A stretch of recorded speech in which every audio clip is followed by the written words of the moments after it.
meeting with developers to chat about the prospects of a tiny home community. So you'll hear more about that as well. So the recording just went on, and I'd like to take a moment for the staff and town councilors who are at the table, who I can't see at the moment, to please introduce themselves. So why don't we start with you, Anne? I'm Anne Young.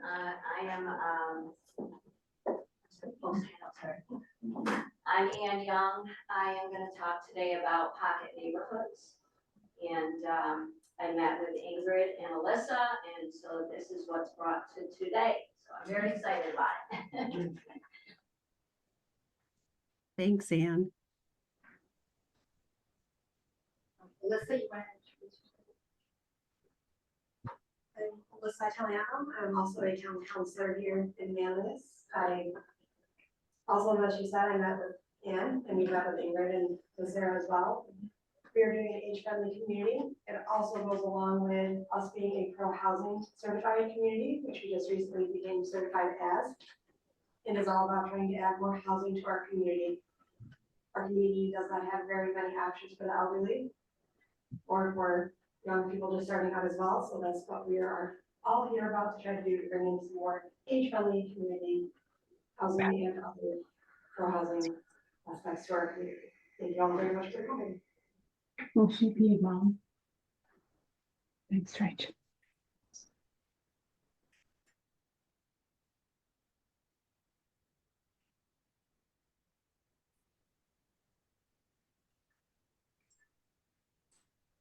Duffy, you want to go next? I'd like to go around the table, but I can't see the whole table. I'm Duffy Hardnett. I'm an assistant supervisor.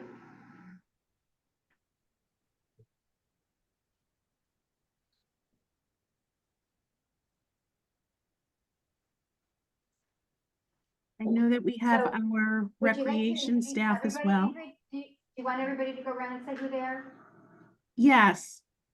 Okay, so let's start with the recreation staff and then we'll go around the back of the room. So everybody just stand up and say who you are. Hi, I'm Peggy Kenyon. I'm the Director of Recreation. I'm Christine Zingaro. I'm a rec supervisor in the rec department. I'm Elaine Ferguson. I'm also a rec supervisor in the rec department. Okay, and then the last row, go ahead, stand up. Hi, I'm Tess Kenny. I'm with Touching Hearts at Home. We're a non-medical informed community here. It's very interesting for us to be out here. My name is Linda Johnson. I'm the Executive Director of Silver Fox Adult Day Centers. We're located right here in the Thank you for coming. I'm Michael Carlson. I'm the business director at Thompson Care 247. We're a care agency that does everything from today here all the way to skilled nursing. I'm actually moving into an apartment just on the street this weekend. All right, Barney, let's start your row. I'm Marty Bolmes. I'm a resident of town of Manlius. I've 60+ years. My name is Phil Maloon, and I'm from Meals on Wheels of Eastern Onondaga County. It starts at Thompson Road, goes to the Madison border, Oneida Lake to Court, almost to Cortland. I'm Mr. Rogers, the director of the Manlius Senior Center. I'm Janet Enders. I'm from Casanova, and Ann and I kind of got started working on this pocket neighborhood idea together. I'm Dennis Gregg, former mayor of Casanova, and done some development, residential development in Casanova. Hello, I'm Anita Steins. I live in DeWitt, and Ann invited me, and I'm very excited to hear and get more information about pocket communities. And Messenger was a little over 40 years. And let's go around the people on the Zoom as well. So after Ingrid, Robin, you want to say hi? Hi, I'm Robin Haberman. I'm an Associate State Director of Community Engagement with AARP New York, and I'm our state lead on livable communities and age-friendly work. And I can't see who the other box is, but please go ahead. Go ahead, Bonnie. Oh, are we? Go ahead. Hi, I'm Bonnie Leff, and I've been here in Fayetteville for 5 years. Very interested. I'm a retired social worker. I also volunteer for Kosher Meals on Wheels, and used to enroll a lot of Meals on Wheels folks when I worked for St. Joe's Home Care. And I'm Lisa Rockelson. I've lived in Fayetteville for over 30 years. My background's in architecture. I've taken care of elderly parents, and I have a strong interest in this area. I like what this committee is doing, so thank you. Thank you. Great. Well, welcome everyone. And again, thank you for taking the time to be with us today. We have a great, hardworking group of folks in the room. And so I appreciate that all of you are here with us today. So to get us started, I'd like to turn this over to Robin Haberman, who's going to talk with us about what it means to be an age-friendly community. Yeah, is it okay if I share a PowerPoint presentation? Okay, let me get that loaded up here. Screen two. See, can you all see that? Yep. That look good? Okay, Yep. perfect. So let me just make sure I can see my things. Okay, so let's go down. All right. Well, first of all, it is my great pleasure to congratulate the town of Manlius on becoming the 968th community to enroll in the AARP network of age-friendly states and communities. The age-friendly, you're number 968. You can put that on a sign somewhere. The age-friendly network encourages states. New York was the first state to join the age-friendly network. Counties, cities, towns, and rural areas to prepare for the rapid aging of our nation's population. The network encourages elected officials and local leaders like all of you to focus on and strengthen the features and services that help to make communities livable for residents of all ages. The Age Friendly Network doesn't, we focus a lot on older adults, but we also want communities to be livable for people of all ages, from the very young to the very old. There's a great group we work with occasionally called 880 Cities. And they always say if it's good for an 8-year-old and it's good for an 80-year-old, it's probably good for everyone. That's kind of our philosophy when we approach this work. So really, I want to thank you all for taking this on, joining the nation's local leaders who have committed to improving communities for everyone, and we're really looking forward to working with you. So welcome to the AARP network of age-friendly states and communities, and I will be sending that certificate in the mail to you shortly. I'm sorry I can't be there in person to present it. So why age-friendly? Why the age-friendly network? As you probably are well aware, the population of the United States is rapidly aging. By 2030, which is just 5 years, we expect that 1 of every 5 people in the United States will be age 65 or older. By 2034, which is just 9 years away, the number of adults older than 65 will be greater than the number of children under the age of 18. That's really why AARP staff, volunteers, local leaders are working throughout the nation to engage and mobilize communities, share expertise, deliver technical assistance to all of the municipalities that have joined the Age Friendly Network. The work that happens within this network, which is a program within our kind of larger AARP Livable Communities umbrella, it's hands-on, it's locally determined by you. It's really your privilege to survey the community and figure out what the needs are and then address them. But the common thread is a belief that places where we live are more livable and better able to support people of all ages when local leaders commit to improving the quality of life for the very young, the very old, and everyone in between. AARP engages with elected officials, partner organizations, and local leaders to guide communities through the age-friendly networks stages of assessment, planning, implementation, and evaluation. The truth is people of all ages benefit from the adoption of policies and programs that make neighborhoods walkable, feature transportation options, enable access to services, and provide opportunities to participate in the community. A well-designed, age-friendly community fosters economic growth and makes for a happier, healthier residents of all ages. I'm going to skip this next slide because we don't have a chat feature going on here, and that's a Zoom slide, not a presentation to a group in-person slide. So this is the membership application, which you guys, I'm happy to say, have already done. An age-friendly community is one where the elected leadership has made a commitment to actively work with residents and local advocates to make their town, city, or county an age-friendly place to live through enrollment in the AARP network of age-friendly states and communities. This can be done within any municipality at the county, city, town, or village level. And as I mentioned, New York State was the first state to become an age-friendly state in the country. With the AARP network of age-friendly states and communities is the United States affiliate of the World Health Organization Global Network for Age-Friendly Cities and Communities. This was an international effort that launched in 2006 to help cities prepare for rapid population aging and the parallel trend of urbanization. Our participation in the program advances efforts to help people live easily and comfortable in their homes and communities as they age. And we also encourage older adults to take a more active role in their own communities, have their voices heard. Initiatives we've seen focus on areas like housing, caregiving, community engagement, volunteering, social inclusion, and combating isolation among older citizens. So what is the age-friendly process? Well, this is simply put, you enroll, which step 1 is done, which is great. After that, the community commits to an assessment process and a 5-year cycle of continuous improvement.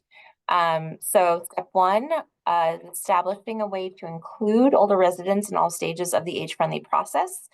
This might include setting up an advisory council or a working group, similar to what you guys are doing at this very moment in time, including the diversity in your community, ensuring that older residents actively participate in shaping age-friendly initiatives in the community. Step 2, and I know I've been in touch with a few on this, is conducting a community needs assessment to pinpoint your strengths and your rooms for improvement, the needs and concerns of the residents, really laying a foundation for targeted action that addresses those needs. AARP, I think, is working with you all on developing a community survey because we have kind of a standardized one that we're able to deploy so you don't have to pluck those questions out of thin air. We try to make things as turnkey as possible for you while you're doing the work. Once you get the results back, you'll develop an action and evaluation plan based on those results. So you can determine goals and strategies for those identified needs, methods for tracking progress and measuring that success of those initiatives. And then once that's done, it's on to the work, implementing it, working towards those goals, reevaluating the plan periodically to make sure it is effective and relevant. Sometimes things happen that cause us to have to change gears. We all remember COVID. That was kind of an extreme example of when communities really had to pivot what the needs of the community were. Hopefully we won't encounter anything like that, but it's good to evaluate once in a while, check in, make sure it's still what the community is looking for. Then later on, we'll assess the impact of implementing the plan. You'll be asked to submit some progress reports along the way to ensure you're staying on track. And then you get to share your solutions, your successes, and your best practices across the network. We really try to promote a collaborative environment where member communities learn from each other. If you're looking for action plans from other communities of similar sizes, all of that is available online. The Livable Communities team at our national office hosts, I think, monthly age-friendly chats where they kind of highlight different things going on in different communities and share anything, any new resources from AARP, any upcoming events to be aware of. They really try to make sure people are working together and getting information from every source possible. And then step 7, I think we're on number 7, is repeat, right? You go through your 5-year cycle, you make some positive change, you see what you did, and maybe there's things that we didn't get to that we want to look at, and then we just kind of build a new action plan, do another needs assessment, and keep the cycle going. So we're on a continuous improvement loop, which is just fantastic. This is a map of all of the AARP network of age-friendly states and communities. The slide says that there are 771 communities. That was in 2023 when they put the slide deck together. And as I mentioned, you're number 968. I'm not sure if anyone has come in since, but we're probably at around 970, 975. And I'm hoping there'll be a big party when we hit 1,000 because we should probably be hitting that soon. So that will be very exciting. No, I know you're doing the work, but there are benefits. Membership has its benefits, as we like to say. Members in the network, with your membership, we're going to help you identify and understand community needs. It really serves as an organizing structure for making community improvements. Everybody wants to do good, but if everyone's doing good in different ways, the information isn't all coming through one place, and it can be a little not as much to show for it. But when you collaborate and you work together and you really focus, a lot more is going to get done because you're working collaboratively and you're able to determine all of the resources that are available, find all of the gaps, and collectively look for solutions. It fosters partnership among community groups and local stakeholders, and it really provides leadership opportunities for volunteers who want to get involved and get knee deep in the work, and ultimately will enable change that benefits your community. Membership provides public recognition for committing to become age-friendly. You can do a little press conference if you're so inclined. You can have some kind of kickoff ceremony. You're doing this wonderful program, which serves in that capacity as well. You're going to get resources for identifying and assessing your needs, access to technical assistance, expert-led webinars, support, and best practices from AARP. And here's just a fun little reference point. And this is from a 2022 member survey. But we learned that 68% of communities in the network were successfully able to advocate for policy changes, and 86% self-reported that they were able to overcome barriers to age-friendly change. In addition, we have seen improvements in regional coordination and municipal service coordination, and increased public support for aging. That was reported by 43% of communities that joined the network, which I think is significant because we are still facing a lot of ageism in society. So by addressing these issues, it really kind of brings some of those things to light and gets people thinking positively about those changes. And now I'm going to do what I was actually asked to do, which is talk about the 8 domains of livability. We'll go through these quick. None of them are really shocking, but it's good to just frame the work around these domains and just think about why they're important, what is already working in your community in these domains, and maybe what those opportunities are. The 8 domains of livability is a framework used by states and communities in the network to organize and prioritize work to become more livable. The availability and quality of these community features really, truly impacts the well-being of older adults and everyone. So without further ado, they are outdoor spaces, transportation, civic engagement, communication, respect, social participation, health, and housing. When it comes to outdoor spaces and buildings, we're not outside that much right now, unfortunately, because of the cold and the snow, but pretty soon it will be spring and we'll be excited to get back out there. I, for one, cannot wait, and neither can my cat. But people do need public places to gather, both indoors and out. Green spaces, seating, accessible buildings can be used and enjoyed by people of all ages. About 3/4 of adults say it's important to have safe, well-lit parks that give residents places to gather and interact with friends. And the more accessible these places are, the more used they will be by all members of the community.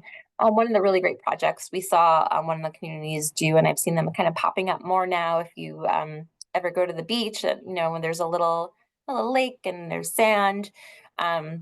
Wheelchairs, strollers, walkers don't do so good overstand, and now there are these mats that people have put down leading from the parking lot right to the water. And it's fantastic because people with those mobility devices can now get to the water without getting sand in the wheels and trying to traverse that sand. But also, even if you don't have those challenges, how nice is it to walk on that when your feet are wet, if you don't like muddy feet? So those really things, there's tie-ins on how livable these changes that are really accessibility oriented, they just make things easier for all of us. So that's number one. And there's ways to kind of look at your parks and assess them and see, is there lighting, is there seating, what can we do to improve those spaces? Housing, I know that's going to be a big focus of your conversation today and probably an ongoing conversation. Housing is probably the toughest issue facing not just our communities in New York State, but I think the entire country. We know housing is expensive. We know there aren't as many options as we would like. But we also know that 3/4 or more of adults age 50 and older want to stay in their homes. Many of them also report their housing would need modification in order to do that safely and independently. And a lot of people would consider leaving their current home to find one that would better enable them to age independently, only it's hard to find those places right now. We spend a lot of time in our homes, more time there than anywhere else, most of us. Housing costs, choices, and accessibility are all critical.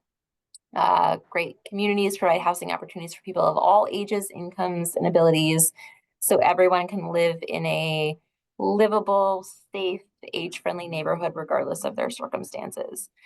So that's just a touch on housing. And again, I don't want to dwell too much on that because I know you've got a lot more coming on that subject. And I do want to hear about the tiny homes because on Facebook, I somehow started following some tiny home picture and they have the cutest little homes. And I was like, oh.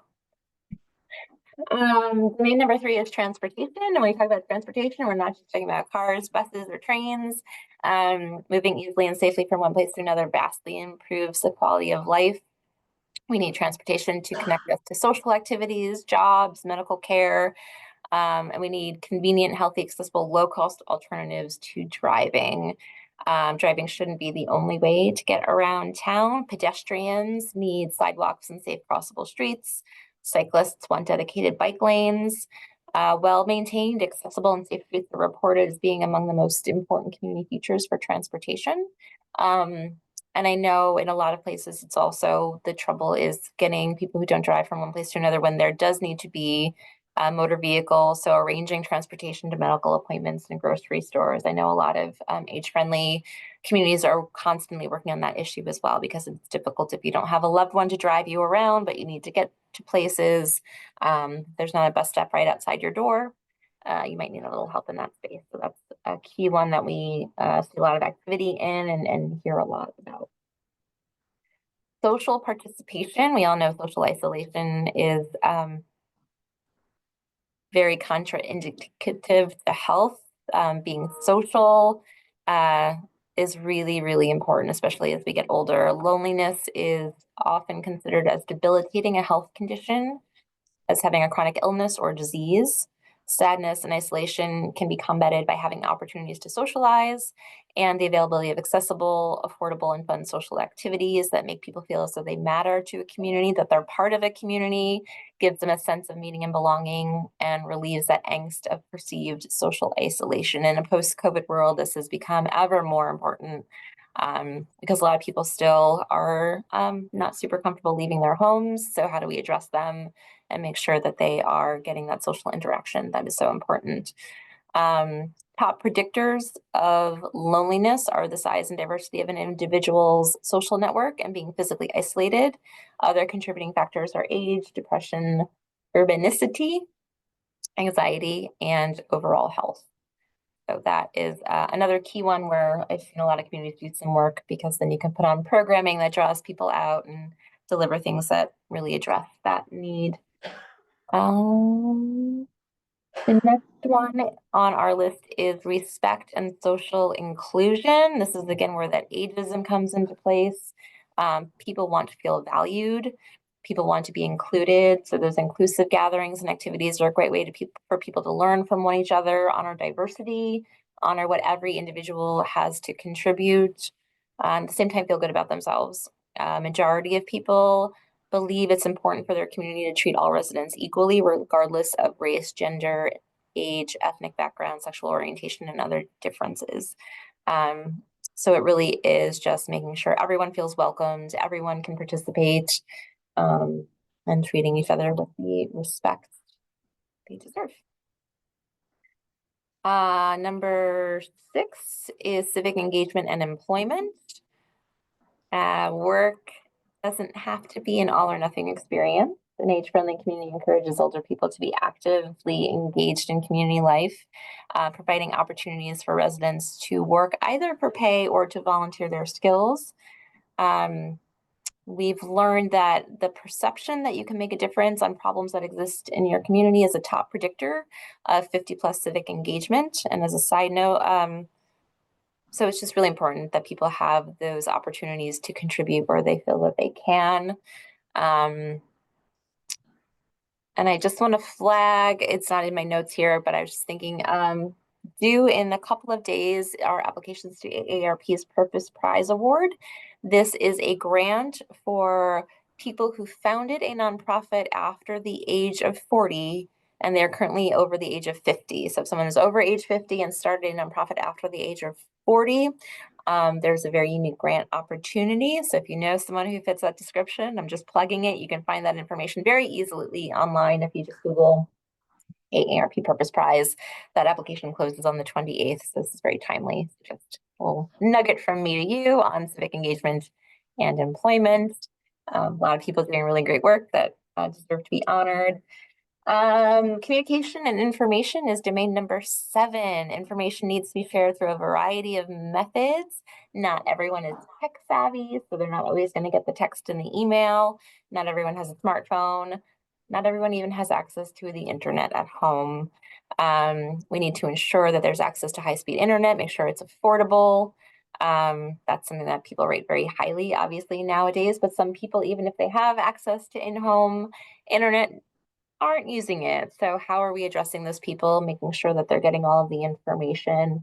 And I would add, I think the strengths of a group like this coming together really is the coordination of that information, because a lot of times there's so many things that can help people that just they're not all in one place. So no one person has all the answers. So by coming together, sharing those resources and sort of centralizing that information, it makes it possible for anyone in this group to help everyone that's looking for help in a more efficient manner.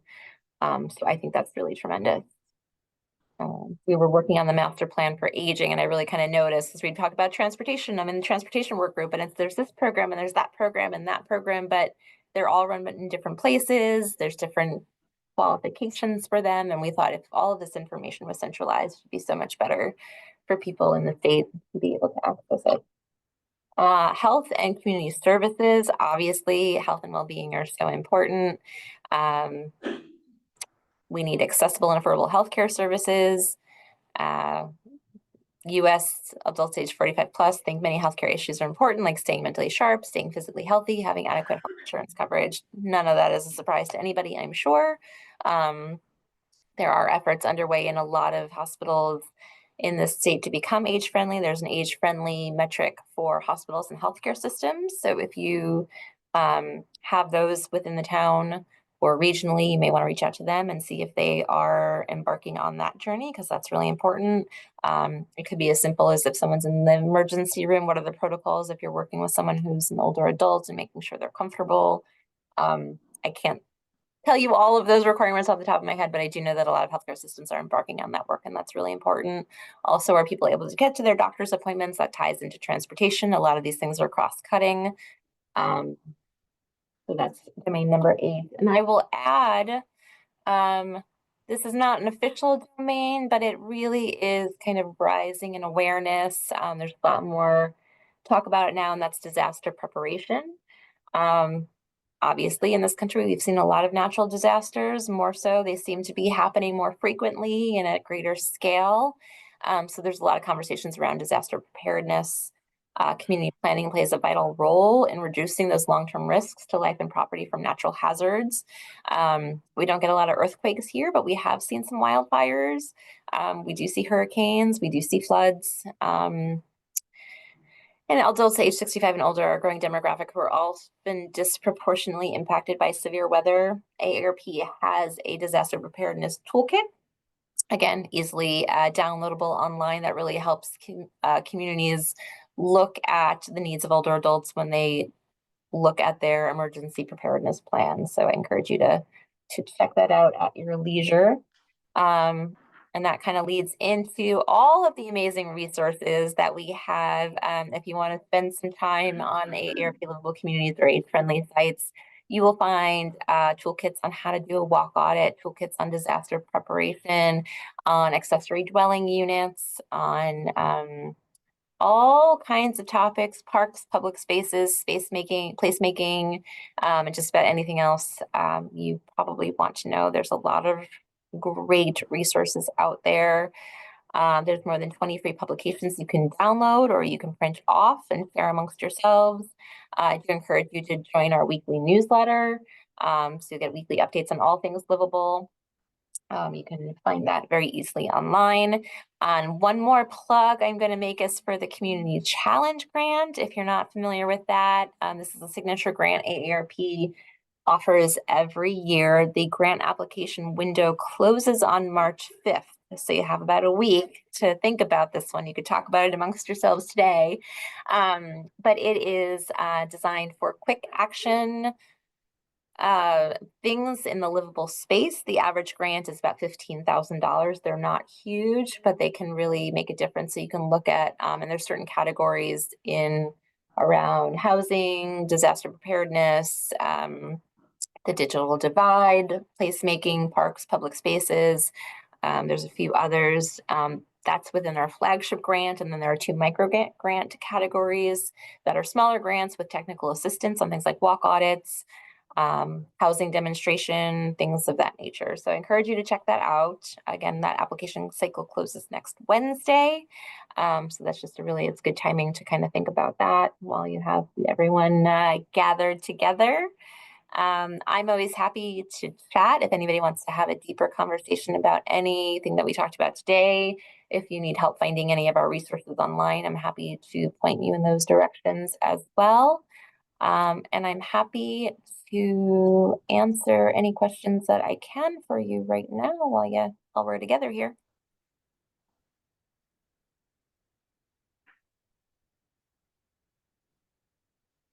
All quiet. Okay. Sarah, Well, thank you any so much for questions? having me. It was a quick tour through all things age friendly, but obviously there's much more information when you're ready to take a deeper dive into those things. Thank you. Thank you very much, Robin, for being with us. This was incredibly helpful, and we will be glad to continue to use you as a resource as we continue to work our way through this process. Next, I would like to invite Ann Young to get her PowerPoint loaded. I think Duffy has that. And she's going to chat with us a little bit about what a pocket community is. I want to also welcome Joanne Spoto Decker, who has joined us on the Zoom. She's the Commissioner for the Onondaga County Office of the Aging. Thank you, Joanne, for joining us. Well, thank you very much for inviting me. It's been a long time, I think, when I was there in person many, many years ago. So I'm happy to be here. I was also very engaged in what your previous presenter from AARP had to say. Certainly we're a fan of theirs. And we've worked a lot together on that.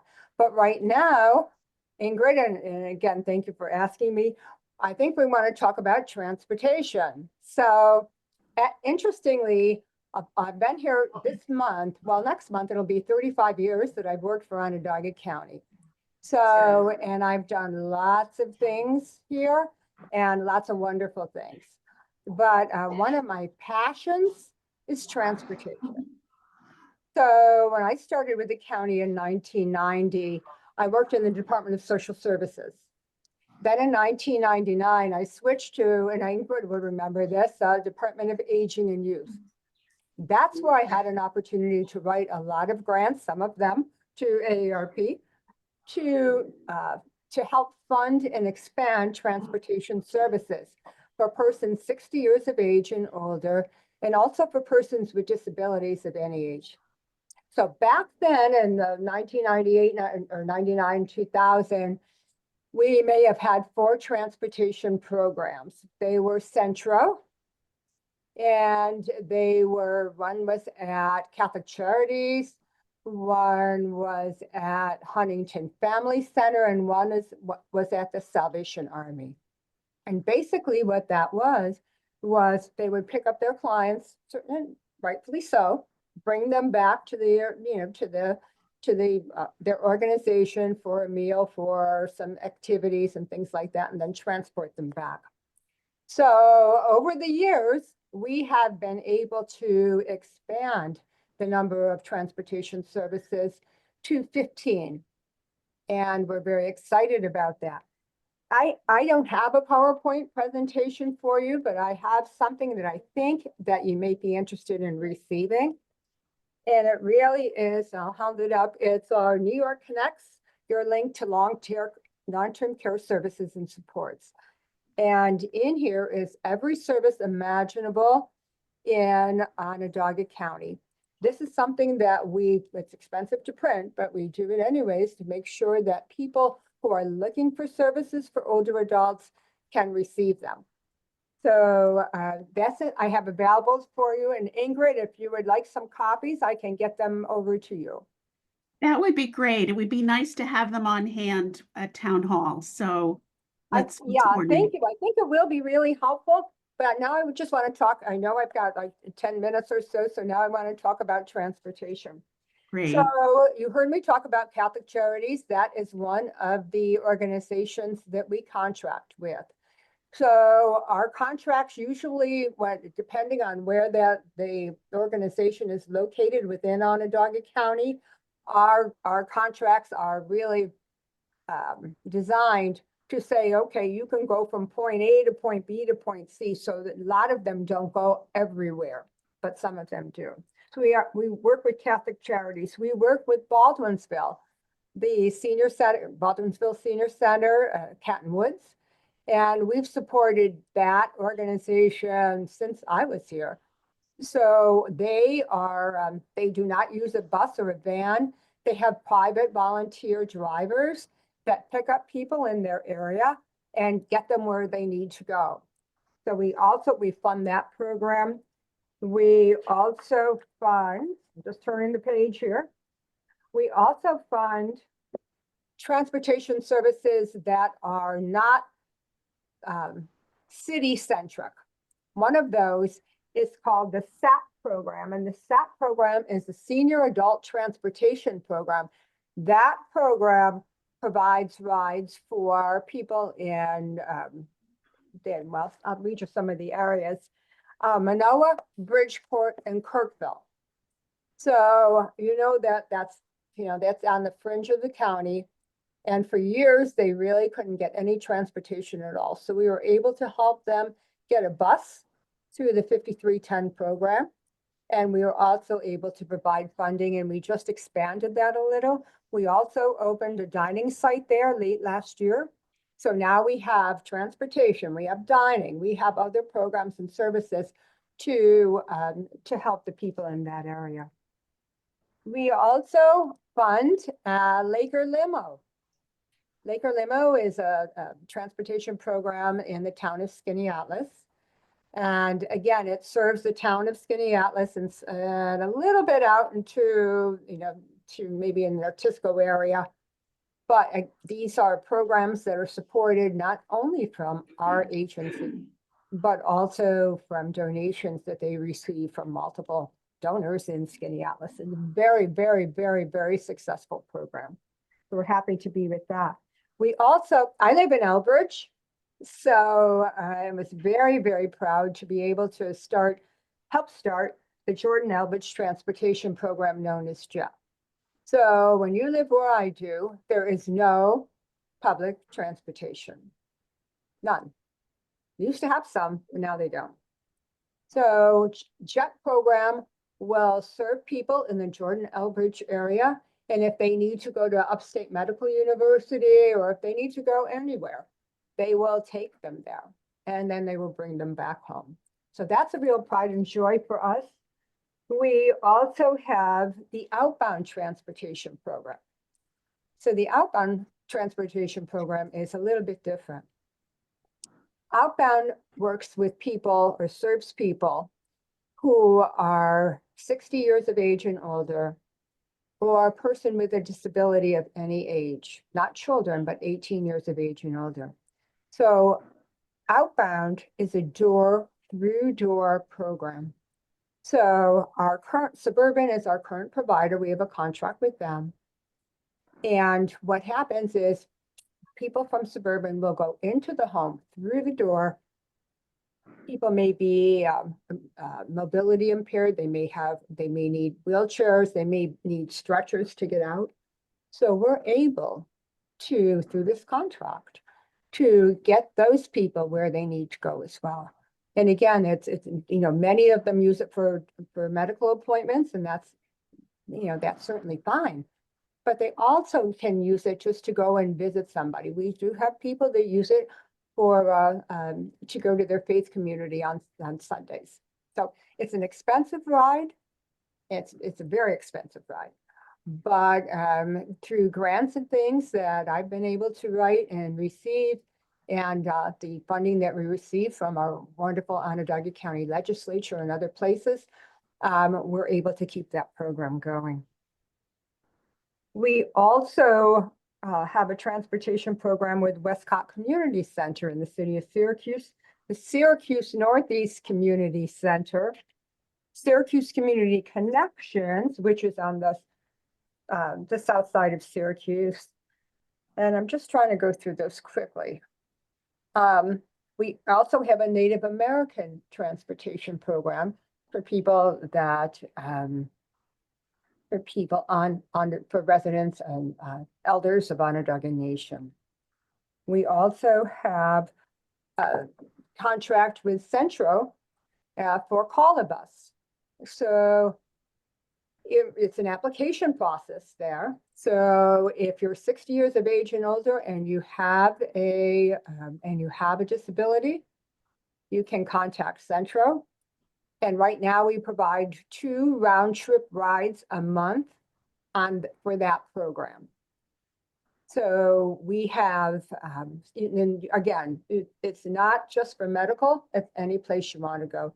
We do ask for donations for all of these programs. We ask for a donation. We give you the ride whether you donate or whether you don't donate.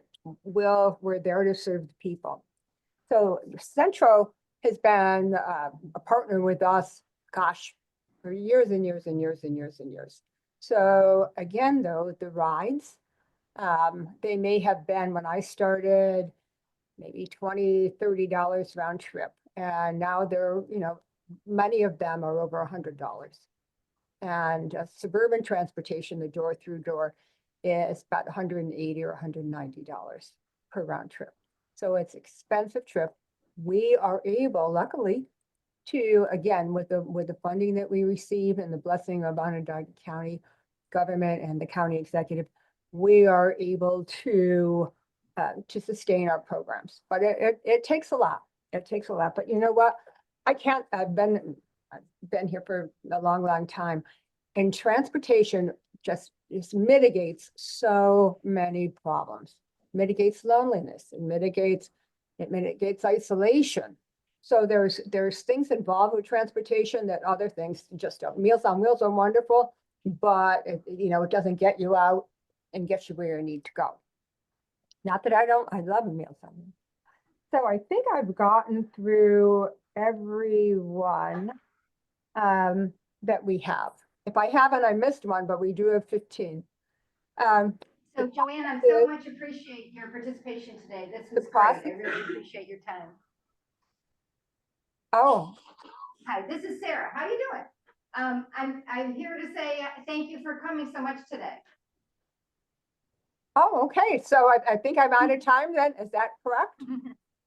Yeah, so we want to thank you for coming and thank you for everything that your office does for older adults in Onondaga County. Well, Sarah, we're very pleased. I'd like to pose a question to Joanne. Today. Do you have a question? Yes. So if someone is interested in any of the transportation options that you mentioned, how would they follow up? Would they call the Onondaga County Office for the Aging to say, hey, I'm interested in seeing if I'm eligible? Is that what the next step would be? Thank you. That's what I was going to say. Okay. And, so all of the programs that I talked about today, the registration would be at the point of entry. So Okay. if you lived in Elbridge, you would call the JET program yourself. If you any of them are really they're the point of entry. The only one really that isn't a point of entry is the call a bus. So, because Central would know that you would call, people call us for call a bus, we tell them what to do, how to fill out the application. But everyone else goes right to the agency. And it's all right here, Ingrid. You know, it's all right here in this book. I'm holding up one that was revised in March 2024. Okay, We've got newer ones too. It's just a wealth of information, not just about transportation, but again, about every service there are for older adults and persons with disabilities. okay, very good. Thank you, Joanne. So we'll look forward to having those books available. And if you have a flyer that we could include on our age-friendly website that we're beginning to work on, we can post that there as well. Wonderful. All right, that sounds Great. great. Well, again, Thank you. for letting me talk, and I look forward to doing something again with you. Terrific. Thanks, Joanne. Nice to see you. Bye-bye. Bye-bye. Bye-bye. All right, and I know that next up we have Ann Young, who will be presenting on pocket or cottage communities. So providing options for older adults or young people wishing to have a smaller footprint and live in a home with lower maintenance, less square footage. So she's going to chat with you a little bit about what that is. Okay, hi everyone, I'm Ann Young, and what you see on the screen is my drawing. I'm not an artist, I work in social services, but I had this idea, and I've heard over and over again, probably for the past 10 years, it's a great idea, but it doesn't go beyond that. So finally, these two women, Ingrid and Alyssa, listened to me to the point that I am standing before you with my drawing on the screen, which cracks me up. Anyway, so what I wanted to do is I wanted to show you in the drawing, I want to start from the center of it, just so that we can work out from there. So to explain how a pocket neighborhood is set up. It starts with the green space. The green space is in the middle of the community. Around the green space is the sidewalk. And you'll see these B's all around. Those are benches. Around that are the houses. The houses or cottages can be anywhere approximately 650 square feet to 1,200 square feet. And they all face the green space. So the front of the cottage has a covered porch. So it's really like a room. It's large enough as for a room. And it's meant to be that way so that people can come and sit and socialize and chat. That faces the green space, and as people are walking around the sidewalk or sitting on the benches, people are on their front porches, you're seeing people, you're running into them. So it's socialization, you're building community, you're building relationships. The front of the house not only has the covered porch, but it also has the living room, the kitchen. So all those are looking out to the front where the activity is. Now today, our houses, usually when you pull up to a driveway and a garage and the front door. You go in your house and then you go in your backyard. So it's not really conducive to socializing in community and meeting people, right? So that's the whole idea with a pocket community, is that it is you are present and you are looking out onto green space, which I think mentally and physically is good for people. So a pocket neighborhood is viewed as it's good for people's health and well-being because of the socialization, because of the way that it really promotes community. The other part of it is safe walking, getting exercise. So if you look around the community, the back of the homes, there are driveways, but there are sidewalks in between every two in this drawing, right? So every two cottages, there's a sidewalk that leads from the parking area, the driveway that goes around the community, into the green space and the sidewalk that surrounds it. When you go out from the green space and out behind the houses and beyond the driveway, you also see sidewalks that are connecting to another sidewalk that surrounds, it kind of meanders around the whole community.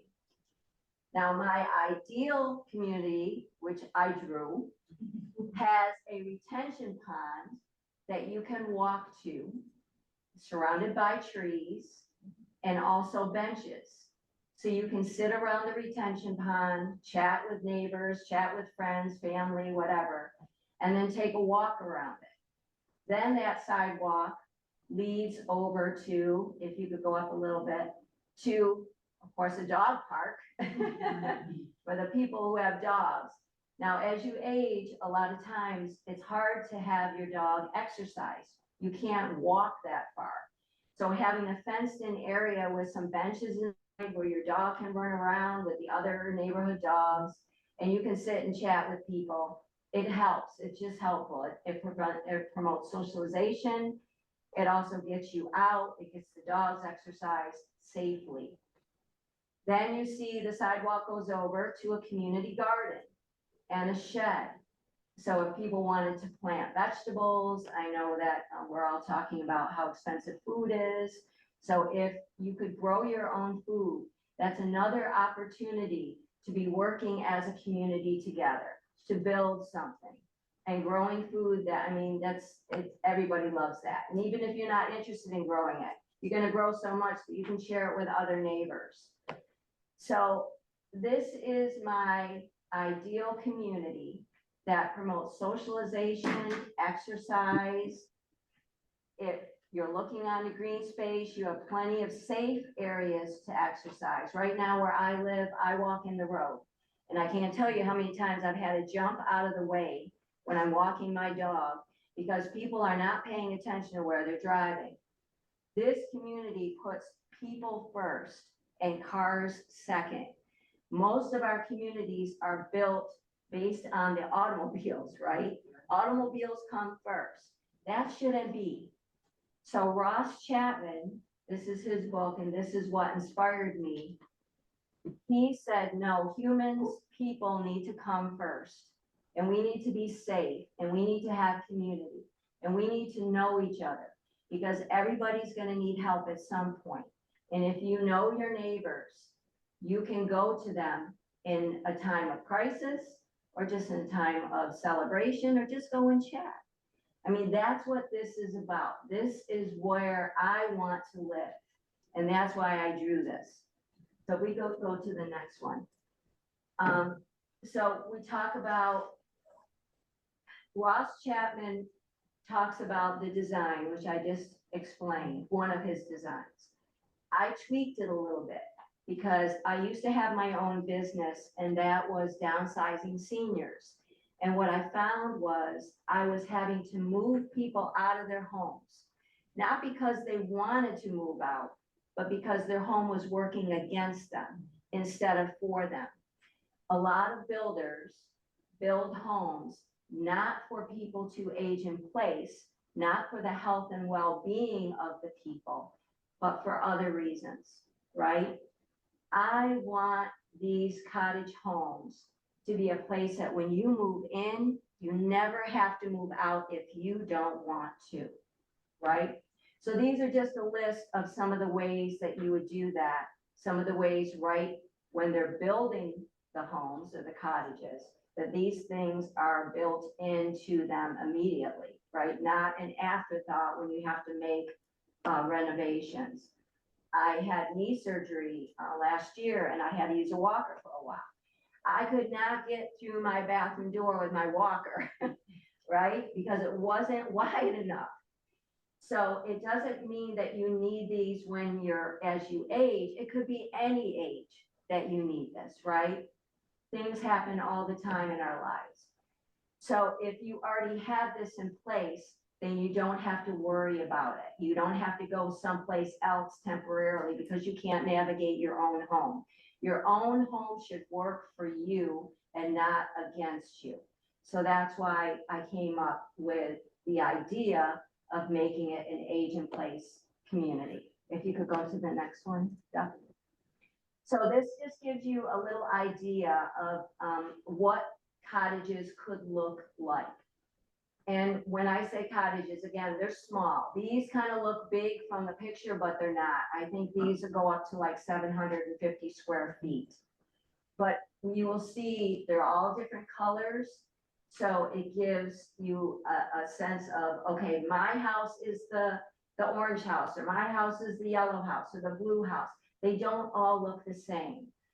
It gives you a feeling like, yes, I'm proud of this color, right? Or you, as you're giving directions to someone, it's easy to tell them, come to the yellow house, okay? They're surrounded by little fences. The fence is maybe 2 foot high, and that is your interior space of your garden. There's sidewalks that go, and you can see the sidewalk going around the green space here. You see a seating area right in the middle of the green space and some artwork and other gardens. So that's what this is about. It's kind of like public space and then your private space. So in front of your home with your little 2 foot fence and your garden, and then your porch that's covered, and your seating area on your porch, which is like a room. And then you go in, and of course, then that's your main living area. These here, this picture here also shows a loft. So it's called a 1.5 story home. They did that for space. They wanted to make things so that it wouldn't stand out so much. It wouldn't stand out over the surrounding neighborhood. So that's why he designed it this way.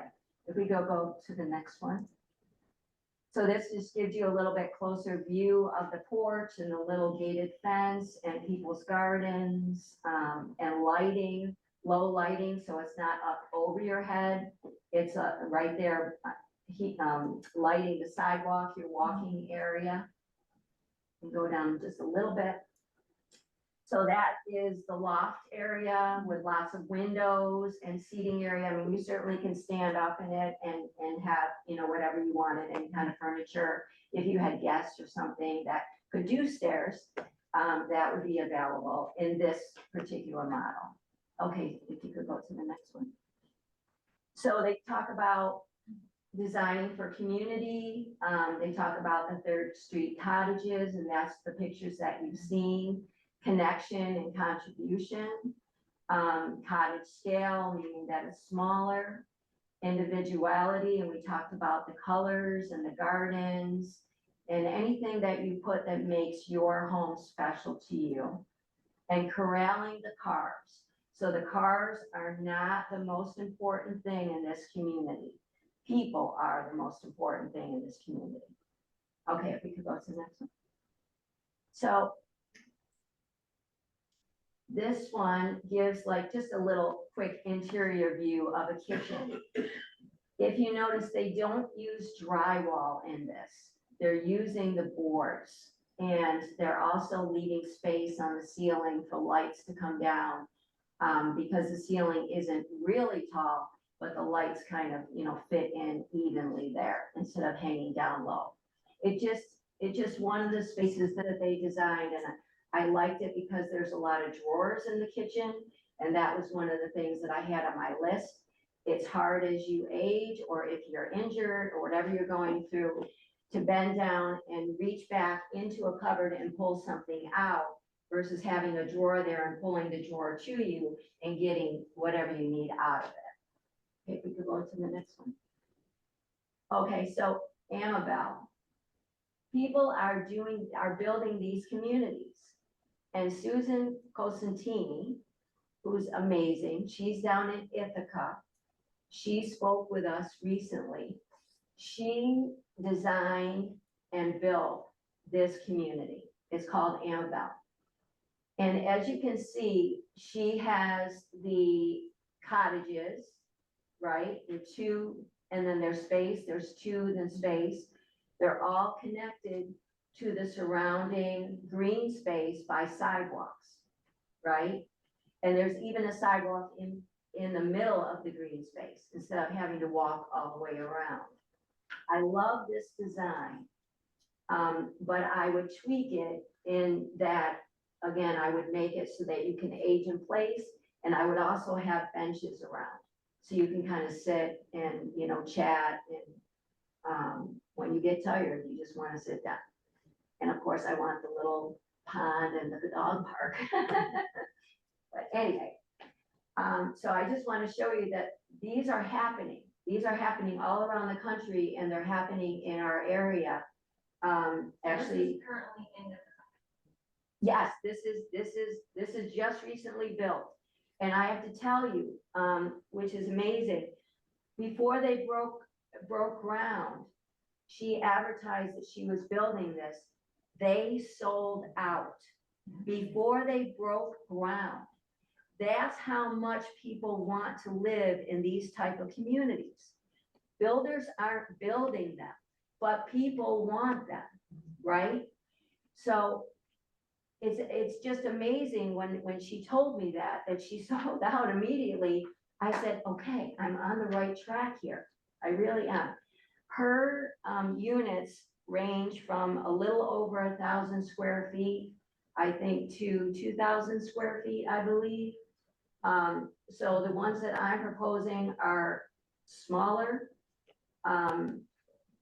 in scale for many reasons.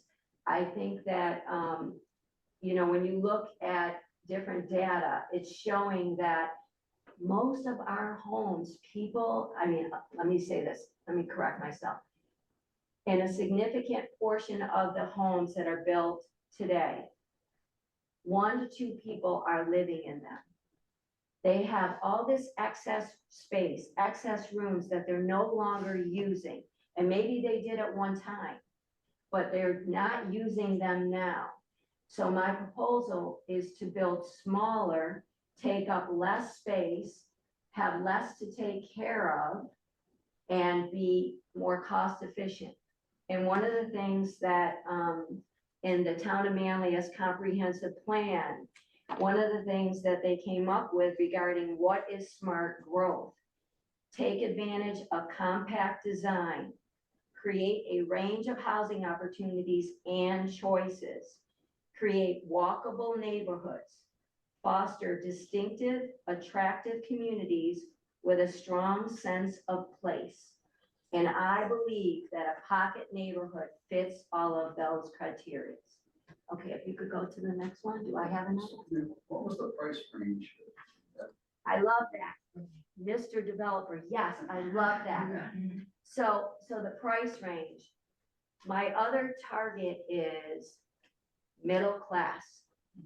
Okay, the middle class, as we keep hearing, the middle class is being squeezed out. We hear about people want to sell their homes, but they can't afford to go someplace else, right? That shouldn't be a problem.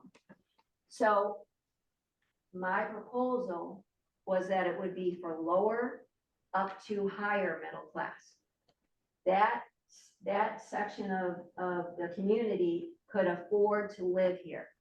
But what we all know is that everything has gone up. Building materials have gone up. Cost of land has gone up. But there are ways, there are creative ways, and this group is really working on some creative ways to figure this out so that a community like this can be built and can be affordable for people in the middle class. Give us that range that we're asking for. Oh, What price? for Amabel. For Amabel. For Amabel, well, okay, so the prices are not the prices that I want to focus on.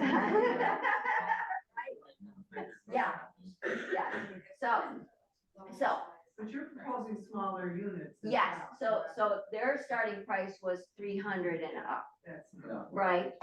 So that's larger scale, all right? There's a lot of other things, again, when you're thinking outside the box, there are ways. If you are determined, look at, I'm standing in front of you right now, talking about this, and I show my picture up there. If you are determined enough, it can happen, right? It takes a group of people, it takes telling people about this, it takes people speaking up and saying, this is what we want, right? So this is why I'm here today, to talk about this, but I want to hear, what would you think the price should be? Let's just give a range. Let's just give a range from the lower middle class to the upper middle class. Just throw out some numbers. There's no harm in that. What would be the low point and the higher point? Would they own the property too, or is it like sort of an HOA experience? There's Like- all kinds of options. Yeah. There's all kinds of options. Okay. So when you saw the cottages with the little yard there, they owned that property. Just the yard, but. Right, the that- green space. Yeah, The green space and the surrounding was community. so HOA. So there would be an HOA for that, right, to take care of that. Now, Ross Chapman, in his earlier days, when he wrote this book, when he was building these communities, he had a barn or a shed and a community house, and in that was landscaping, right? Everything that you need to do, the landscaping. And people would pitch in and take care of the grounds. So they didn't have an HOA. Everybody worked as a community to do that. And that's absolutely a possibility, right? Especially when you have a range of ages living in these cottages, all right? It's not everybody in their 70s, 80s, and 90s, okay? We would like it to be multi-generational. And I think that adds a lot to the community when it is multi-generational, right? Because younger people can do things to help older people. Older people can do things to help younger people. And that's all part of community. So come on, throw out some numbers. I just Googled it, it's $65,000 for a lot, to build on a lot, and there wasn't HOA. You could, it's just Googling and. So I haven't found a price range yet. I was interested. Okay. So what would you think? Because nobody's talking. So would we say like $125,000 for a low point? 170, something under 2, I'm thinking. Something under Yeah, two. Under 2. Okay. Well, there's the house and the property. Yeah, too. right. There's what? It's a house plus a property cost. If you're gonna build from scratch. Yeah. Yes, but again, you never know what's gonna happen. Sometimes things become available. You just don't know, right? And availability of grants and. Absolutely, right. They have to be subsidized. Yes. And have you figured out roughly what your drawing, your first original drawing, how many acres would that take completely? This is the wonderful thing. Okay, so my drawing, yeah, I have no idea about that. But usually I kind of went crazy on that, right? I put a lot of homes around the green space. Oh, I love this. This is Bruno's place, right? Okay. This is Bruno, what's his last name? Schnickel, I can never say his last name. Schnickel, okay, this is his, we also spoke with him and he's a developer. And he built this really cute community. Look at these, they're adorable. They're little cottages, and his range from 650 square feet, is that right? Yep. 650 square feet to, was it 1,000? I think it was over 900. 900, okay, 900 square feet. So, so in a cottage community, ideally, 12 houses, small homes would surround the green space. And Ross Chapman has built these communities with just under 2 acres, thank you, just under 2 acres of land, okay? So that includes everything. That includes the green space, the homes, the sidewalks, and of course, the parking areas. And also means it's gonna have water and sewers. Absolutely. So So I can answer one question. When we talked to Bruno, he had 140 homes at 15.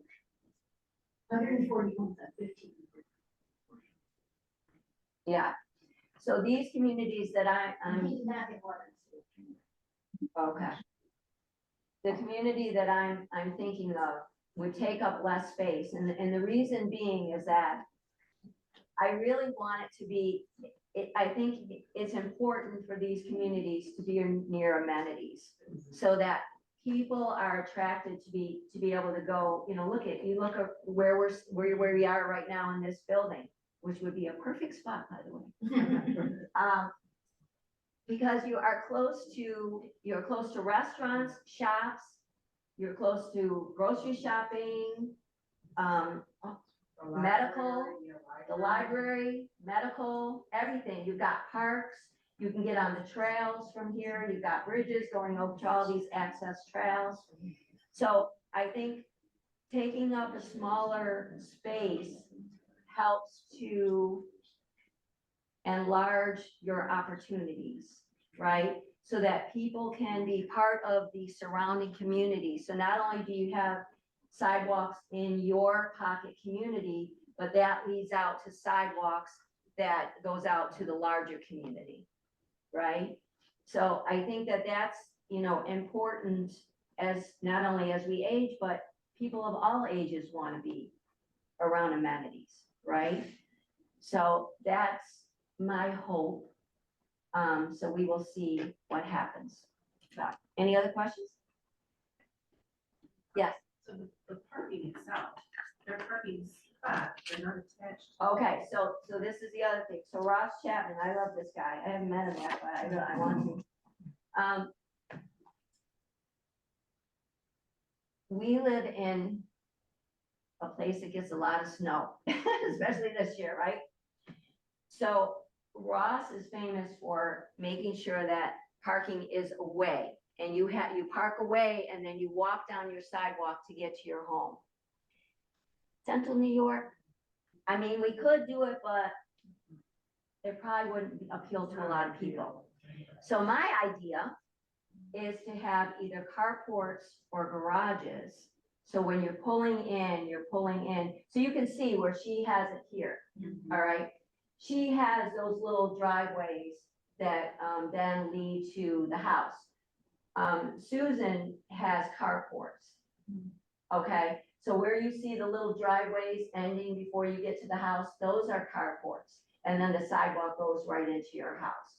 So there's all kinds of ways. I mean, you know, listen, opportunities that we can think outside the box, and it's really endless. But I think that because of where we live, it would really be best to have a carport or garage that you can easily get into your home. I'm being kicked out now. Can you pass the book around? Yes, I sure will. I used to live. Thank you. Just want to add, if you go back to her drawing, all the lovely trees she's included in Oh, that. yes. And she is a very valued member of our tree commission. Yes, we are a Tree City USA, so we want to put, yes. And we're doing a tree inventory. Yes. Okay, thank you, everyone. I used to live. Thank in you our very much, Anne. Use where you parked on the backside, so you went down this other driveway, it wasn't where your house looked out to, and that's another way of sort of managing the bad weather, so. Yes, thank you. So now I think Peggy is up. So we have Peggy Kenyon, our Director of Recreation, along with Christine Zingaro, who is our Recreation Supervisor. I'm not sure if Elaine Ferguson, our other Recreation Supervisors, presenting or not, but feel free to say hi to everyone. They're going to touch on their perspective of being age-friendly. Well, we're very excited to be included in this because I was excited to hear AARP's representative talk about connection and community and how important, even with the communities that Ann was just talking about, being around other people, and that's what we're here for, to provide recreation and get people to feel a part and connected to each other, because it's so good for your mental health and all of that. But I'm gonna have Christine, because she's been with the department for 25 years now, and she's been doing our adult and senior programming that whole time, so it's more appropriate for her to be on this. And she put together a great little PowerPoint. Yeah, I kind of threw that together. Yes, I will, yep. Okay, so that's who we are. Like Peggy said, I've been here for 25 years. I took over for a woman who had been here for longer than that. 30 something, maybe even close to 40 years. So I just was gonna give you guys kind of an idea of what we provide to our seniors more specifically in our area.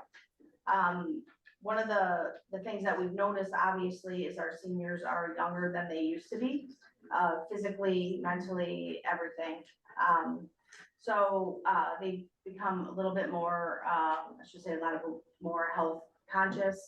We're very lucky to have the YMCA's right here in our communities for them to be able to provide, you know, to work on their physical fitness, all of that in those facilities, since unfortunately we don't have one to do that.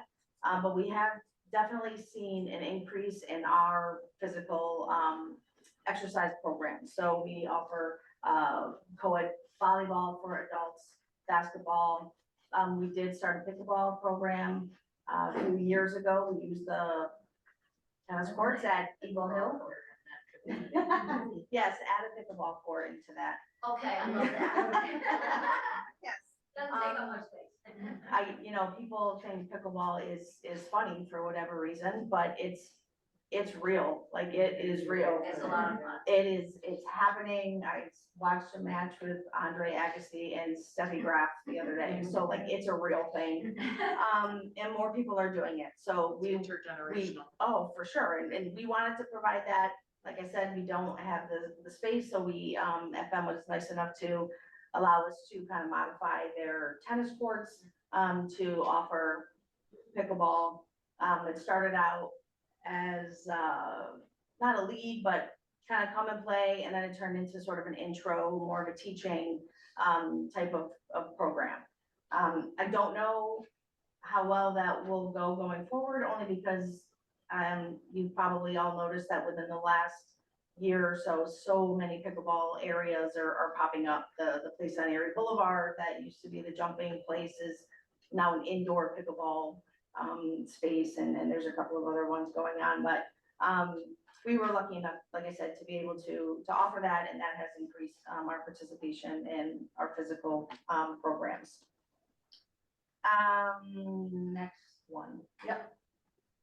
So kind of what you had said with the socialization, we do have some rural areas here, so it's a little bit more difficult for our seniors to get places, but as I said, our seniors are younger than they used to be. So, you know, my kids are older, but I would go to their sporting events and I would see more and more grandparents out there, outdoor, indoor, whatever. So the intergenerational thing is huge for us.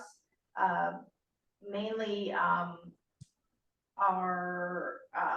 we do a summer musical every year. And that has definitely proved to be super intergenerational. We've had parents and their kids participating together. I think when we did West Side Story many years ago, I think the oldest cast member was 85 years old. So 85, but then we also had maybe a 15-year-old. So we really appreciate the fact that we can offer those intergenerational type of programs. And all of our special events tend to be that way too. We have one coming up, our fish stock event out at Green Lakes, and it happens during their spring break. And the number of grandparents that we see bringing their kids to that program is very big. Just as our Wicked Woods program, you see grandparents driving the cars with their kids in there, going around the campground. So those are the types of things that we love to see and that we offer for our seniors, that, you know, hopefully we will continue to do that.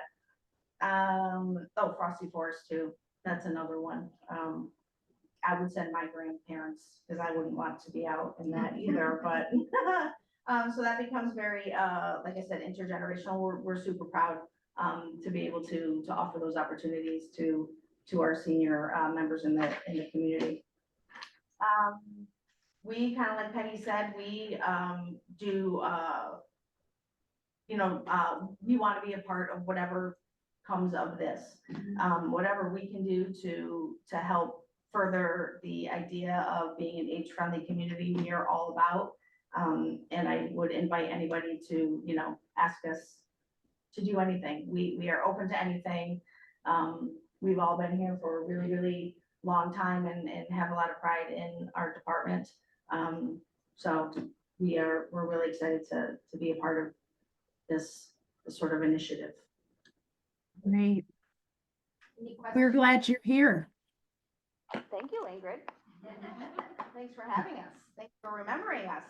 Yeah, of course. Of course. Thank you very, very much. Because that's such an important component of all of this. So I want to ask Duffy to put up the slide with info@townofmanlius.org. So I want to share some steps. I know we're just about at 5:30. I want to let you know that we are working on putting a committee together of people. So if something that you've heard has sparked your interest, please email us at info@townofmanlius.org. We'd love to have you be part of the group that gathers information, hears from residents, strategizes, and makes plans. We do have a survey in the works. Robin had referenced a survey that we're going to be sharing with the community and getting some really specific feedback to help us in our focus areas. What I'd also like, Duffy, if you could put up the slide for those of you that are here that would like to do some brainstorming with us or just share your thoughts and ideas under the category of the domains of livability. So both the built environment that includes housing and transportation or the social aspects. What do you think about the town meeting that you wish we had? So I'm going to turn it over to Sarah, who can see folks in the room and call on folks. And what's on your wish list? So open-ended question. So, hello again. This is your turn. So out of the livability thing, like we talked about housing. Are there some other features within the town of Manlius that you think are great or that you wish we had more of that we should be sort of collecting as part of this process? More sidewalks. Okay. More sidewalks on main roads like Burdick Street. Because a lot of people will go, onto the canal, but they have to walk on the roadway to get to it. Older community just there and can't access town center, you can get to the town safely. And that was, all tied together. Yes. I live in a neighborhood that has a lot of these things going for it. It's a 15-unit townhouse neighborhood. And what I love this idea, I love it. I did a little research before I came in here. This is a lot. Yeah. To build this.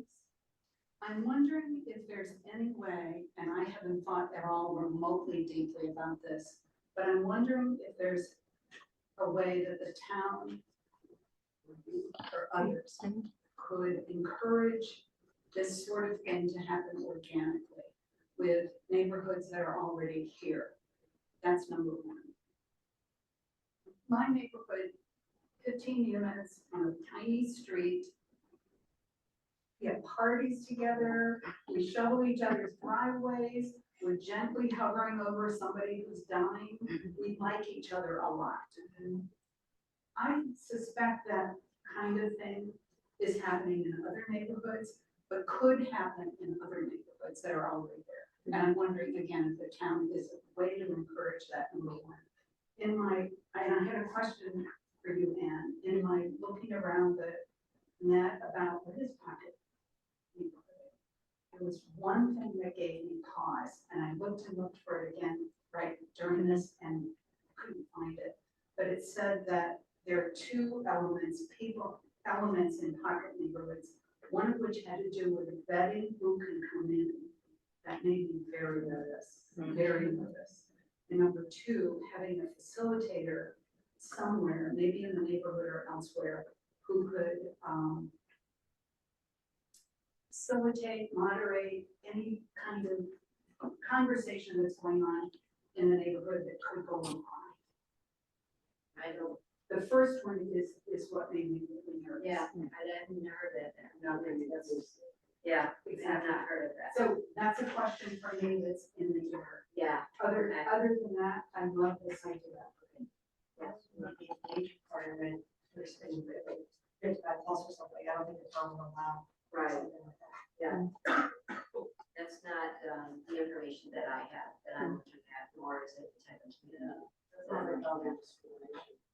Well, I mean. Well, I wanna live in, find people who wanna live in your drawing. Cost aside, how do they get there? Right, That's my, right. I don't expect you to answer it, but it's, What are some other things that people wish we had more of? You guys that work with people who are, maybe have mobility challenges, maybe have access to care issues. Do they have access to care, or is medical care pretty good around here? There, yes. There are gaps. I'm the director of the senior center over in Manlius. We have over 800 members. I would speculate 75% of them live in the surrounding town of Manlius area, if I were to guess. We're doing 90% of this that's on that screen right now. We're creating our own little community without houses. We are calling people when they're sick and they don't show up. We're providing exercise, we're providing meals, we're helping with transportation when we can, but that's a huge gap as well. We have outdoor spaces and indoor spaces, and what we don't have right now is money. We need more staff, we need things on the weekends. People are telling us the weekends are lonely and long. They don't want to go home by themselves. If they had these communities, they wouldn't be going home by themselves. But right now, we don't have those communities. Right. So what do? We are a staff of 2 plus a cook serving 800 on part-time hours. Money is the hurdle. We want more staff. We want more of everything. And so we fundraise our little hearts out. But, we would do 1,000,000 times more if there was more funding. Yeah. So resources matter. Oh my gosh, do they ever? We have exercise classes, we have, almost everything minus the housing. We do seminars, we do fall prevention, same with the Fayetteville Senior Center, beautiful, beautiful resource. And we don't care where people go as long as they find the community and they have somewhere to go. So right now we have GoGo Grandparent. We have, which she didn't mention in her presentation, but we get it through Onondaga County. Filling out, it's like Uber, but a phone call, not an app for the elderly. It's 4 free one-ways anywhere up to 100 miles. They can go to the casino, and it doesn't need to be medical related or whatever. It's really beautiful. We have Fish, which is a local medical resource transport. We do use Call of Us for those who have other issues. We use Interfaith Works. That is the organization that volunteers seniors, pairs them with a senior in need. And we have members who just have big hearts who say, we need to get them here. Their license has been taken away, now what? And we rally around them. So you're using other services, is that? We don't have, yeah, I Yeah. wish, if I had more money. I have a van and I'd be driving it myself. Yeah, I would be, I love it. But yeah, we're using other resources right now because we just don't have the funds. But it's huge transportation. If we want to go somewhere, we have to rent one of those big buses that start at $1,200, as an organization for an outing, so. Yeah, the people behind you can relate to that, because they have to rent buses too. Why did it go up so much too? Like, oh. So how about you guys in the back? What do you find that you would wish there was more of? I think everyone's hit really points. Social participation is key to healthy living. Transportation seems to be one of the critical aspects. We have farm medical service, but getting to things like doctor's appointments is one of the biggest struggles I see.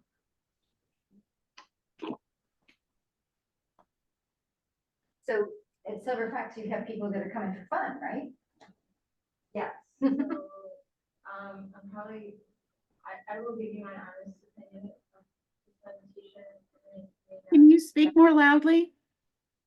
I'm gonna give you my honest opinion, and I may not be asked back, so I'm sorry, but I just wanna give you my honest opinion. So Solar Fox specializes in dementia care, so 90% of our members have a form of dementia.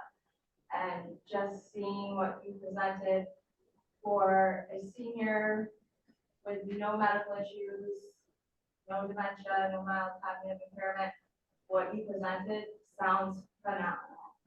But 6.9 million Americans have dementia, and that's projected to more than double within the next 5 years. So anybody with let's do just dementia, not with any other medical issues, but just dementia, this would not be for them.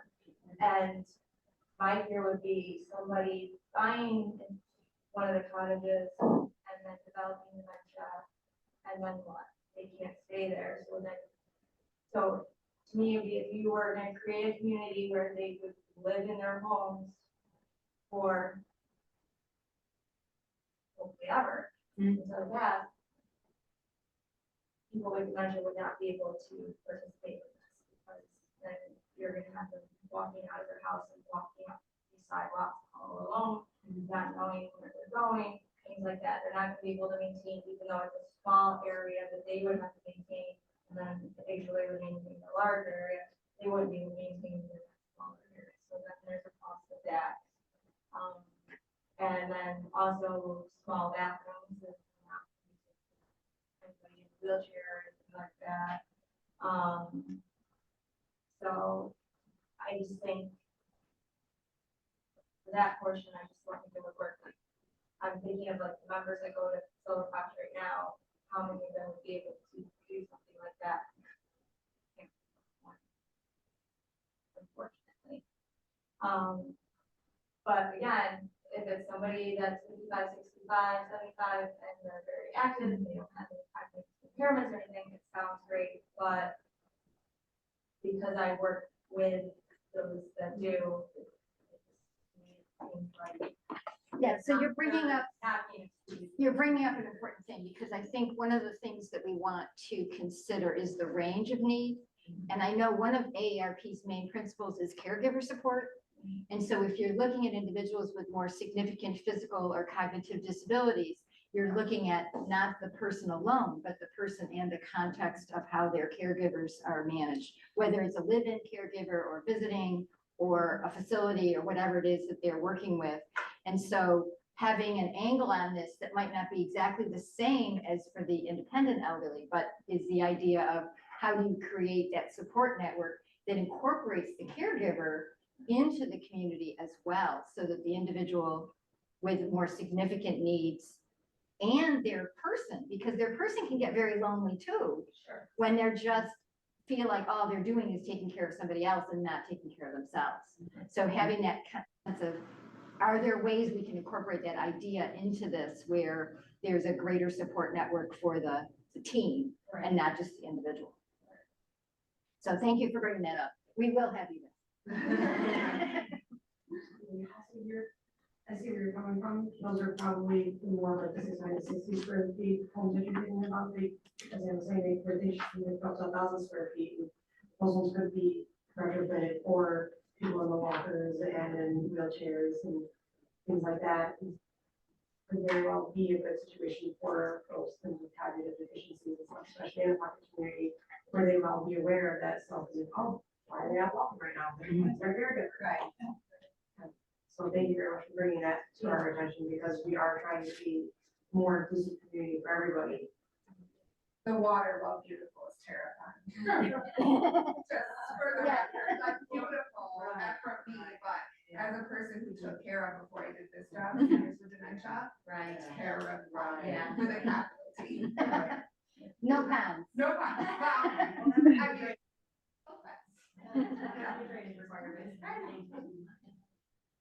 All right, I want to make sure we just get a couple other points in because I know you're already staying over. So anybody else have something that you want to say? No, I'm right there with. Okay. How about you? I think just keeping the community, she said she's in a 15, and it's gotta be small enough, there's like a tipping point of where it gets too big, and then people don't know each other, Mhm. and they're not as connected, so I don't know, looking at other models like in Ithaca, there's one in Buffalo that has, I think, 12 or 15 homes that I've toured, so just an optimal size, I guess. And piece I of think that's, property. and I think that I live in a condo with 60 units, so I don't know everybody, but it's very, you kind of definitely. But does everybody know or sort of But you know see their- the same people Yeah. over and over again, you know, so I Right. don't know that everybody's name, but I recognize them, you know? And so that's kind of the max, I think, like, I would think maybe half of that 30, 40 would be good. 15 seems kind of small, but I don't know, what do you guys think is like a cluster size that would be?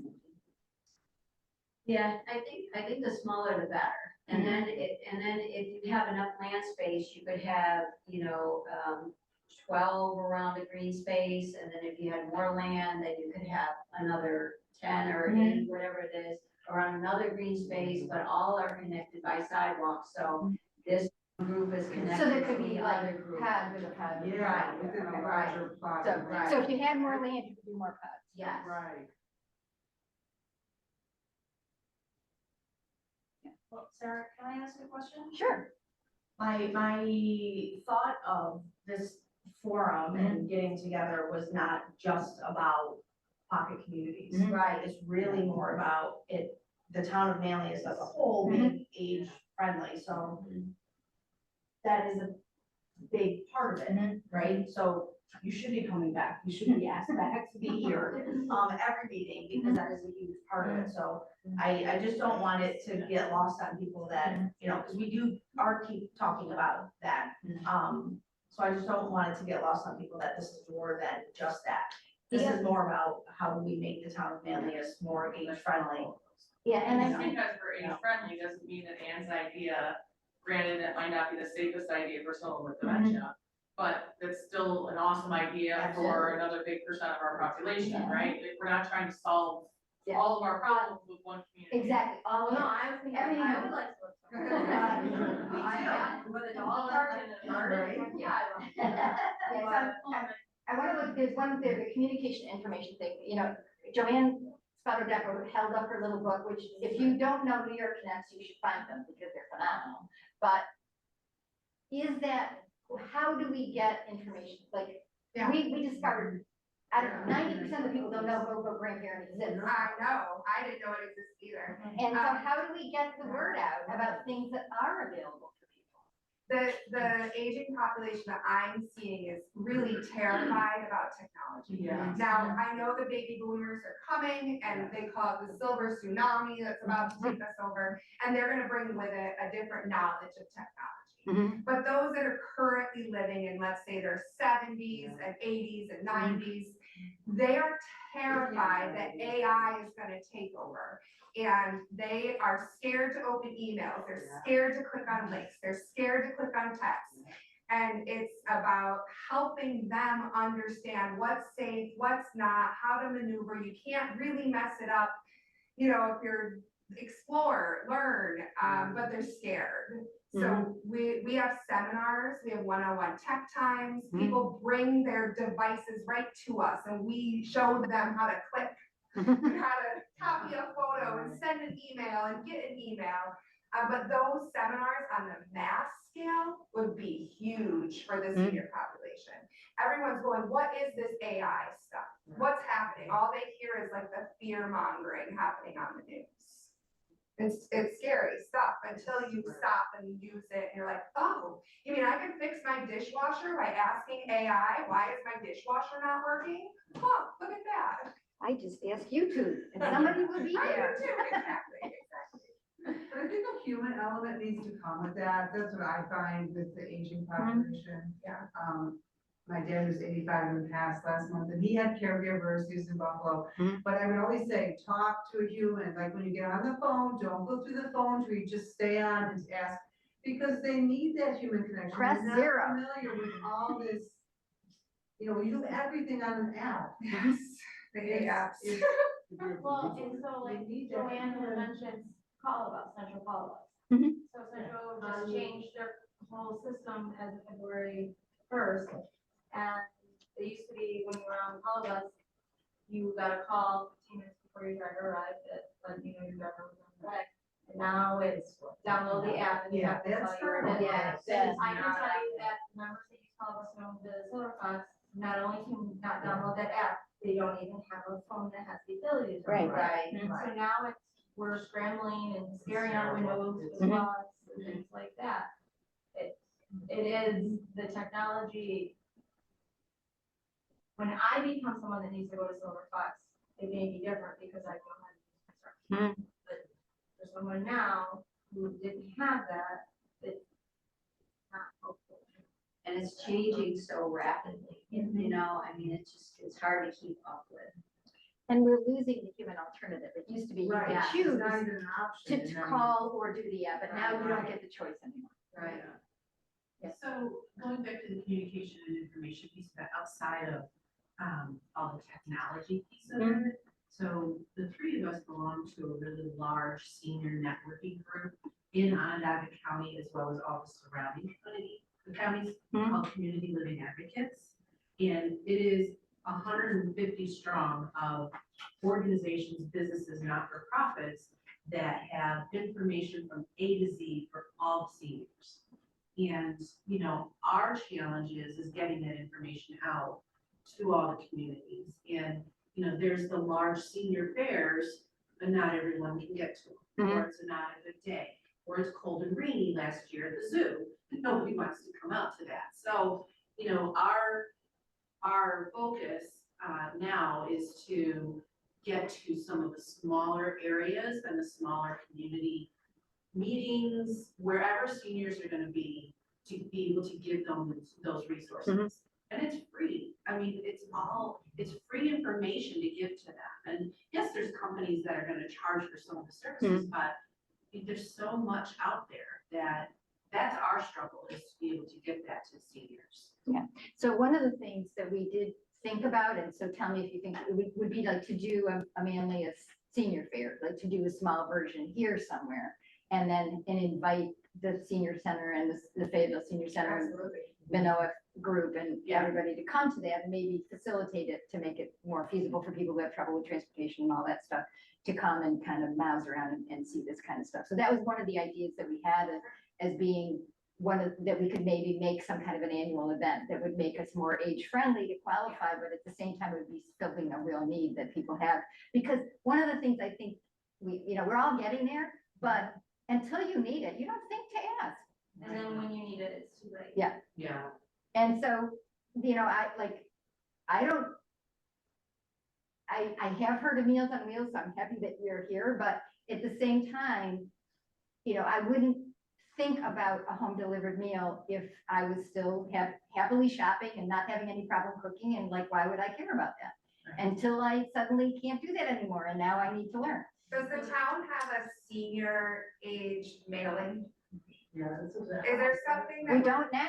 It's That could be a something that's development. like a paper, Paper. they love paper. Yeah. We It goes have, in the mailbox. we have our newsletter, we send it out every 2 months. We give them the option of emailing, but they all want it mailed to and then they sit and they read it front to cover, the whole thing.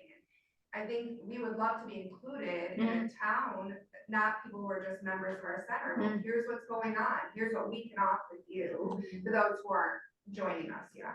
All right, so that would be something, Or Silver so Fox, yeah. an idea would be, so a couple of ideas of things we could do differently is some kind of a mailed information. These are things happening. Yeah, targeting 55 Well, plus. over 55. Identifying who these people are in the community that need to get that information. The Manlius Senior Center does a great job with their senior fair. You have, and, but it needs to happen more often in every community. It cannot just be one time a year, and it shouldn't be one where there's hundreds and hundreds of vendors. 'Cause that's overwhelming. Right, it is so overwhelming. Yeah. So, we're trying to break it down and do smaller ones where there's 25 or 30. And it can rotate through who's there. We can look at, the different demographics of who's there to be able to give out the information. Yeah, and we have some, I mean, like the facility at Manly is plenty big enough to do something. Yeah, we have use of all of the villages. Yeah. Areas. What would be great for families and just towns in general is when we have like the Onondaga County Office meeting, you can go in. Well, so, but that's the whole county. But going back to that human aspect thing, if the town had a senior advocate or an aging advocate that worked, I don't know, work for town volunteer, I don't know the logistics of that term of budget, but that, or even like a business like the senior center or Silver Fox that is right here in the town, that, I need information. Okay, call Onondaga County. Well, Onondaga County will give you information for all of Onondaga County and not where you live and what's in your area. You know what I mean? So, and then also we'll just give you the information, and now you have to now go find that person, get that information from them, and then get information from that company. So have a senior advocate that would be like, okay, this is what you need. All right, you let me contact this person and this person, have them call you and reach out to you, and we'll get you all set. And then so like if they need a socialization, you would contact me, I would reach out to them and say, or they and personal care, this is what we can do. I can come in. Oh, you need home care, like a family care, reach out. Okay, call and test will reach out. This is what I can do. So they have one call that they can make, and then that person can make calls, and then companies come to them. The services can come to them because they get overwhelmed with, right? Call them for this, call them for this, call them to set up this, and it's like never mind. It's just too much. You can't do it. And even not even just the seniors get overwhelmed, but the caretakers get overwhelmed. And then the caretakers go, you know what? I'm just gonna put mom at home and let them do it all. And then they get stuck in it. So having someone that can that knows the area, knows what's available, and then can reach out on their behalf and then bring the services to them. It would free up a lot of my time. I field conversations and questions every day about what next. Other law questions, financial questions, what to do when they're coming out of a hospital and need rehab, what to do if they have some loved one with dementia, what to do if they have, they need in-home caregivers. Every day, I'm fielding phone calls and people coming to us asking these questions. And I have to say, fuck this person. They give me more time to do it. If that person existed right now, that knows everything, it would be amazing. Wouldn't it be wonderful? Yes. Okay, We- so we I used am to aware, have someone I'm that aware of did the that. time, but I don't want to rush anybody out. So There are people like this that know. there are people who know. One person? We've all got a database. I have a database of 150 things. I So have this- elder laws. I do, yeah. We all are doing it every day. Yeah, so this group, the community living advocates is who we need to connect with to be the source of all knowledge. Okay, got it. We're connected with them. Nancy O'Reilly wasn't able to be here tonight, but did share and spread the word about the event to others. So thanks for those of you who were at Coffee Net and showed up as a result of her invitation. Yeah, we want to try to set a mailing about newsletter office, we use a town-wide one. But our issue is that we only have access to parcel addresses, and it would go to the homeowner addresses, even in a different state. So our struggle is that we wouldn't know where to send them to, people would have to sign up for it and give us their addresses. Well, if you told me that you needed someone to opt in, I could send that out to 1,000 people and ask them to opt in. Well, that's Super very, quick. that's very helpful for us to know that we have that access to those resources. Yeah. But then there's also the issue that every budget year, we're hounded for how the taxes are going up. Then how much it's gonna cost us thousands of dollars to send on postage to send stuff out, plus the printing, plus the paper and things. But I, yeah, I know. Yeah, you're not under scrutiny for your budget, but we are. Yeah. Again, we wanna send this stuff out. Yeah. So we wouldn't even need to do a seminar just for seniors, we could do one townwide and have a special section within that newsletter for seniors. Say, hey, look at the senior section in this. Part of it. Or again, we're limited with what we can do because we only have parcel addresses. So, yeah, and with our budget. Isn't there voter databases on age, We can, the town can access voter databases. not, based on primary, like that? No, then you said we ended up being for not, we didn't miss the way, we didn't send it to this person. Yes. We're being discriminatory because we sent it to this person and not that person, because we I didn't know know. the villages, that's each one thing. We tried to, we've been, this has been a topic of conversation for years, so how can we send out a newsletter to people, and how do we, there was some other thing we were trying to send out notice to recently, and we were like, how do we do it? We only have parcel addresses, and it's not gonna go. We don't have any renters, because we only have the owner of the building. That was it. So when it comes to apartments. If we wouldn't know how to, we would not have contact people who rent, Okay. and there's definitely elderly people who rent. Yeah. Yeah. So, but I mean, there's gotta be solutions for this, so that's. Right, that's what we're trying to figure out, how can we get access to this information? Yeah. And addresses, and people, when we ask all the time, go to our website, opt in, log in, and so we can have this information, and they don't. I'll ask my point of contact who told me about it, and I'll circle back. Thank you. Okay, thank you. All right, Ingrid, you wanna take us out? Yes, thank you, Sarah. So I want to thank everyone for the conversation. That sounds like another brainstorming to figure out the mailing piece, but certainly is an important one because we know that older adults prefer paper to electronics. So I'd once again like to point you to info@townofmanlius.org as a source to send us additional thoughts, ideas, follow-up thoughts that you have. We are going to post the recording of this session as well as a summary, and we'll be in touch with follow-up meetings or activities to continue the conversation. So thank you for being part of our first age-friendly forum. I'm delighted that we're now officially part of the Age Friendly Network and appreciate all of you being here.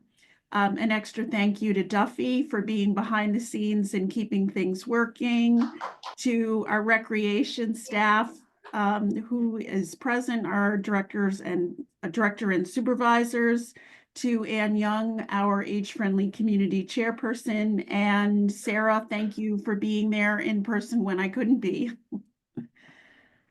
You're very welcome. All right, take care, everyone. Have a great rest of your day. Thank you. Thank you. you. And